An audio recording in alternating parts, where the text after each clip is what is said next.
Place à notre page actu avec, entre autres, le nouveau scooter Kymco, la Yamaha FJR et puis quelques nouveautés auto. Troisième génération déjà pour la FJR 1300, la GT sportive de chez Yamaha.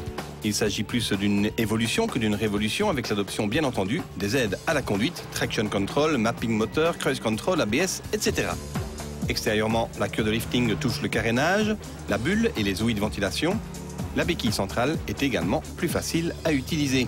La puissance du 4 cylindres 1300 passe à 146 chevaux, à 8000 tours minute. La Yamaha FJR 1300, c'est l'invitation aux grandes balades grâce à un excellent niveau de confort, des espaces de rangement en suffisance et un niveau d'équipement supérieur à la moyenne. Le moteur est couplé à souhait et peut donc se contenter d'une boîte à 5 rapports. Le prix est fixé juste sous la barre des 18 000 €. Après BMW, voici Kymco qui se lance dans le marché des maxi-scooters.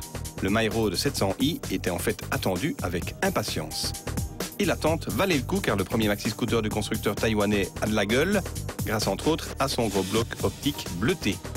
Les LED donnent une touche moderne à une ligne générale convenue, mais très réussie. L'équipement est à la hauteur des prétentions du nouveau Kymco. Les espaces de rangement, entre autres, sont bien présents. Le moteur est un 700 cm3 qui développe 59 chevaux et 63 Nm. Et Kymco pousse le luxe jusqu'à proposer un réglage des amortisseurs en mode hard, medium ou soft. Le Kymco 700i est un gros scooter qui n'a pas peur de quitter la ville. Et puis, argument choc, son prix. À 8 295 €, il fait bien mieux que la concurrence allemande et japonaise.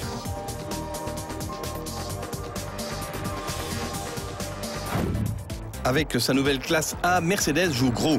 Fini en effet le monospace compact et urbain que l'on connaissait. Place à une berline bivolume à l'aspect très dynamique, chargée de concurrencer sur leur terrain les Audi A3, BMW Série 1 et autres compacts premium. Au niveau de la ligne, Mercedes a tapé dans le mille avec une voiture qui attire le regard. Dans l'habitacle, le ton est très high-tech avec un niveau de finition très perceptible et le grand écran multimédia est chargé de séduire une nouvelle clientèle jeune et branchée avec une connectivité inédite dans ce segment. Mercedes propose une large gamme de moteurs essence et diesel, une gamme coiffée par la A250 qui affiche 211 chevaux sous un look encore plus agressif. Mais toute la gamme bénéficie d'un châssis étudié pour un comportement résolument dynamique.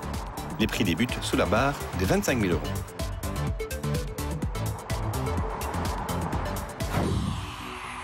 À sa sortie, Hyundai avait impressionné avec le look de sa berline coupée Veloster et ses 3 portes asymétriques.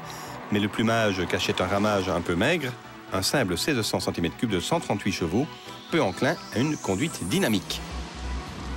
Hyundai propose donc logiquement une version survitaminée de ce sympathique Veloster, sous la forme du même 1600, mais cette fois dopé par un turbo qui fait grimper la puissance à 186 chevaux. Et Hyundai ne se cache pas pour affirmer les prétentions sportives de son coupé, avec son aileron arrière, son double échappement central et ses jupes latérales. Plus GT que pure sportive, la Hyundai Veloster Turbo se maintient sous la barre des 30 000 €.